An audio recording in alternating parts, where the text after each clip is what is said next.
تقسیم شاه اثر بیزوال حکیم ابوالقاسم فردوسی شاهنامه به اهالی تاجیکستان که با اقدام نیکی فرهنگ پرورانه پرزیدنت جمهوری تاجیکستان پیشوای ملت محترم امام علی رحمان از نو و با صفت بلند به نشر رسید آغاز یافت. تقسیم نمودن این شاه اثر که با دستور سرور دولت محترم امام علی رحمان به هر یک خانواده اهالی کشور باید دسترس کرده شود. از شهر و ناحیه های ولایت مختار کوهستان بدخشان و وادی رشت شروع شد. این اقدام نجیب و کم نظیر پیشوای معرفت پرور ملت به افتخار 35 سالگی استقلال دولتی تاجیکستان پیش گرفته شده. هدف از آن به تاکید سرور دولت پیش از همه احیای حافظه تاریخی، گسترش خودشناسی و خودآگاهی ملی و احساس وطن دوستی و وطن پرستی مردم به خصوص نورسان و جوانان می باشد. شاهنامه محضر درخشان استقلال و آزادی، وطن دوستی و وطن پرستی، افتخار ملی و حفظ مرز و بوم سرزمین مقدس آریایی ما می باشد. مردم کشور از آغاز تطبیق این اقدام وطن دوستانه اظهار سپاس و قدردانی نموده. از جمله تاکید می نمایند که آن به تحکیم حس افتخار و سرفرازی و مسئولیت وطنداری هر یک شهروند تاجیکستان مساعدت فعال خواهد داشت. شاهنامه منبع مهمترین خودشناسی وطن دوستی نسل جوان می باشد. مطالعه شاهنامه افتخارات نسل امروزه تاجیک را از گذشته پر افتخار افزون می گرداند. آموختن شاهنامه برای مردم تاجیک مهم و ضرور است.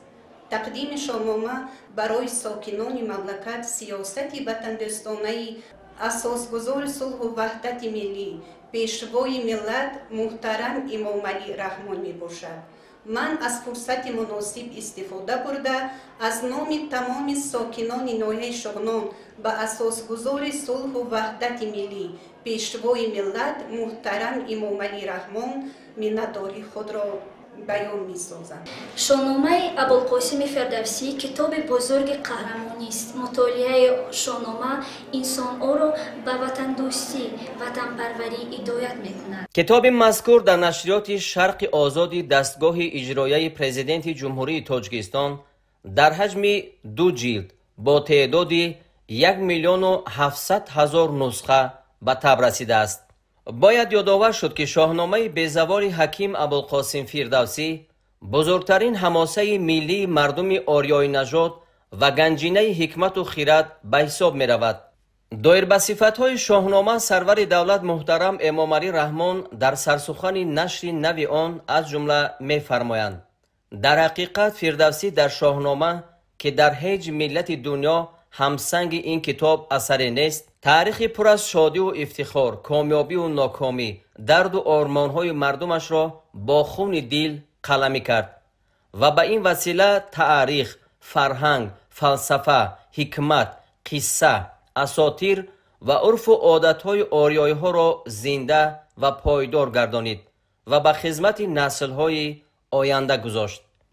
پرزیدنت کشور از موضوعهای محوری این شاه اثر ستایش دانش و خرد، ترغیب وطنخواهی و وطن دوستی، ترنم استقلال و آزادی، تشویق برابری انسانها، پیروزی نیکی بر بدی و عدالت و داد بر بی‌عدالتی و بیدادی یادآور می شوند که بعد از 1000 سال در روزگار امروزه ما نیز از اهمیت بزرگ برخوردارند.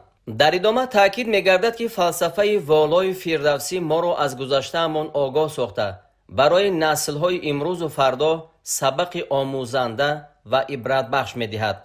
به خصوص در روند جهانی شوی که از بین رفتن دولت‌ها، ملت‌ها، زبان و فرهنگ‌های بومی را در پی دارد، ما به افکار و اندیشه‌های وطن دوستانه و هویت ساز شاهنامه نیازی بیشتر داریم.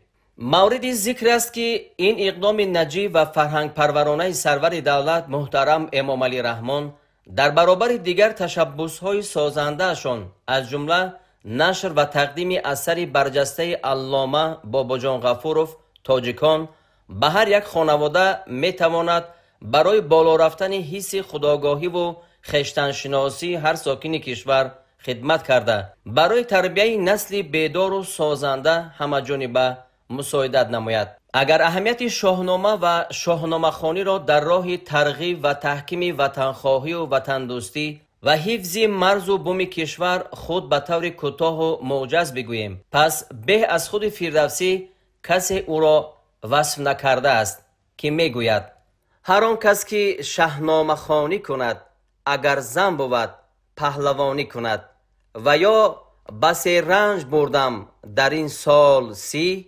عجم زنده کردم بدین پارسی.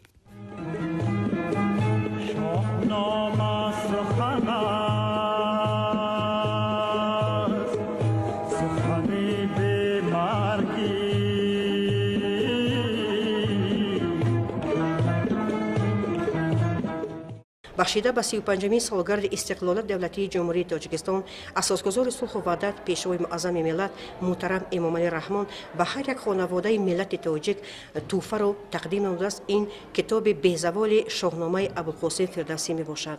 شاهنامه در ظرف 30 سال نوشته شده است و از 60,000 بیت عبارت می باشد. در شاهنامه کارنمایی ها و قهرمانی های گردآفرید و دیگر زنان و بانوان فداکاری ها را نشان دادند. این اون معنا دارد که حس بلند وطن دوستی داشته برای دولت خود مبارزه می بردند. ما زنان و بانوان امروزه سعی و کوشش به آن روانه می سازیم که مثل گردآفرید و دیگر زنان و بانوان حس بلند وطن دوستی داشته در پیشرفت دولت و ملت خود سهمگذاری می نماییم. و ما اظهار سپاس بی اندازه خودمان را به اساسگزار صلح و وحدت پیشوای معظم ملت میرسانیم که برای ساکنان ناحیه شغنان کتاب بی‌زوال ابوالقاسم فردوسی دسترس گردید و برای هر یک خاندان ساکنان ناحیه شغنان تقدیم کرده می شود. این اقدام نوبتی بی‌نظیر پیشوای معظم ملت است که برای هر یک خاندان تاجیک کتاب شاهنامه بی‌زوال را تقسیم نمودند و این اقدام بی‌نظیر گنج پربها برای هر یک تاجیک به حساب می رود. ما سپاس بی اندازه خود را برای پیشوای معظم ملت می رسانیم که برای هر یک ما چنین اثر ماندگار را تقدیم نمودند. بسیار خرسندم که از طرف پیشوای معظم ملت محترم امامعلی رحمان پرزیدنت جمهوری تاجیکستان یک کتاب مقدس است که ما آرزوی چنین کتاب داشتیم که من این یک اقدام خیلی بزرگ پیشوای ملت می باشد. هر کس آرزوی آن را داشت که همین گونه کتاب باید در خانه وی باشد که این آرزوی ما علیه جامعه عمل پیشید. وقتی که در مکتب می خواندم صنف 8 بودم یا صنف 9 بودم، کسی آمد گفت که در همون دکان کتاب فروشی کتاب شاهنامه آوردند. ما دویده رفتیم اینجا که متاسفانه همگی 30 نسخه بودستند. خیلی بعضی ها کسی که پول داشت گرفت، کسی که پول نداشت گرفتن نتوانستیم. حاضر باشد من بینه چنین یک کتاب خوشرو در فرمات خیلی خوشرو من دسترس همه ساکنان جمهوری تاجیکستان گردیده است. خیلی منتدارم. من از نام خودم، از نام تمام ساکنان ناحیه شغنان و از نام همه شهروندان جمهوری تاجیکستان و پیشوای ملت خور منتداری خودم را بیان می‌نمایم که چنین یک تحفه بزرگ را برای ما پیشنهاد کردند. این اقدام خیلی خیرتمندانه و نجیبانه پیشوای معظم ملت اساسگزار صلح و وحدت ملی پرزیدنت جمهوری تاجیکستان صاحب احترام امامعلی رحمان گواه از آن می‌دهد که هر یک ساکن با آر و ناموس ملت تاجیک باید از شناسنامه ملت خود، از تاریخ بی‌زوال خود آگاهی یابند. ملت تاجیک ملت تمدن آفر است. این تمدن آفری ملت تاجیک است که باز یک تحفه بزرگ از نام پیشوای معظم ملت به مردم ناحیه روشتان تقدیم کرده شده است.